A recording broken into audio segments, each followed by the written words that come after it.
ভূমি ও পার্বত্য চট্টগ্রাম বিষয়ক প্রতিমন্ত্রী ব্যারিস্টার মীর মোহাম্মদ হেলাল উদ্দিনের নেতৃত্বে চট্টগ্রামের রাঙ্গুনিয়ায় শহীদ রাষ্ট্রপতি জিয়াউর রহমানের প্রথম সমাধিতে শ্রদ্ধাঞ্জলি অর্পণ করেছেন হাটহাজারী উপজেলা ও পৌরসভা বিএনপি এবং সহযোগী সংগঠন।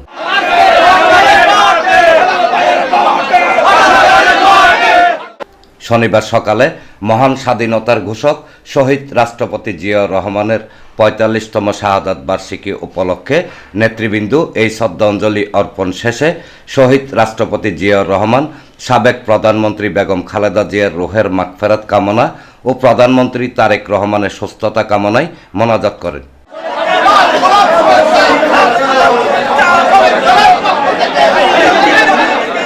আজকের এখান থেকে যে বার্তা আমরা দিতে চাই, আমাদের শহীদ রাষ্ট্রপতি জিয়াউর রহমান বীরুত্তম যে আধুনিক বাংলাদেশের স্থাপনা উনি শুরু করেছেন, সেই কাজ শেষ করবেন আমাদের মাননীয় প্রধানমন্ত্রী জনাব তারেক রহমান এমপি।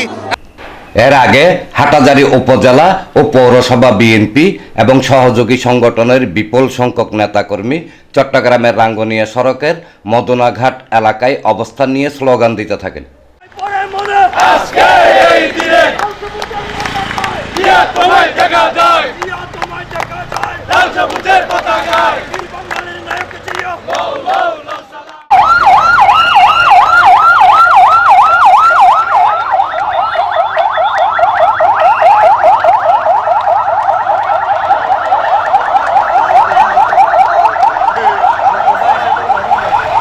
এরপর প্রতিমন্ত্রী ব্যারিস্টার মীর মোহাম্মদ হেলাল উদ্দিন সেখানে পৌঁছলে নেতাকর্মীরা প্রতিমন্ত্রীর সাথে গাড়ি বহন নিয়ে রাঙ্গুনিয়া সমাধিস্থলে পৌঁছেন।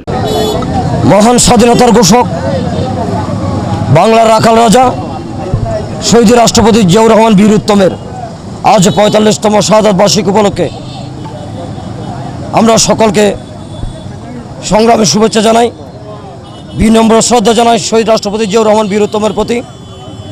১৯৭১ সালে কালুরঘাট বেতার কেন্দ্র থেকে বীর চট্টলা থেকে শহীদ রাষ্ট্রপতি জিয়াউর রহমান বাংলাদেশের স্বাধীনতা ঘোষণা দিয়েছিলেন।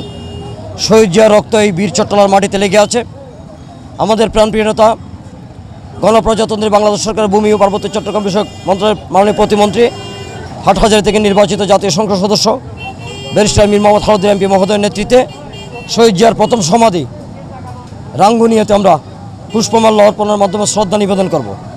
তাই হাটহাজারী উপজেলার বিভিন্ন ইউনিয়ন থেকে প্রত্যেকটা ইউনিয়ন থেকে বিএনপি, যুবদল, ছাত্রদল, স্বেচ্ছাসেবক দল, শ্রমিক দল, মহিলা দল, কৃষক দল সহ যারা এসেছেন সকলকে আমরা ধন্যবাদ ও কৃতজ্ঞতা জানাচ্ছি হাটহাজারী উপজেলা বিএনপি পরিবার পক্ষ থেকে। এনামুল হক লিটন, প্রগতি 24 টিভি।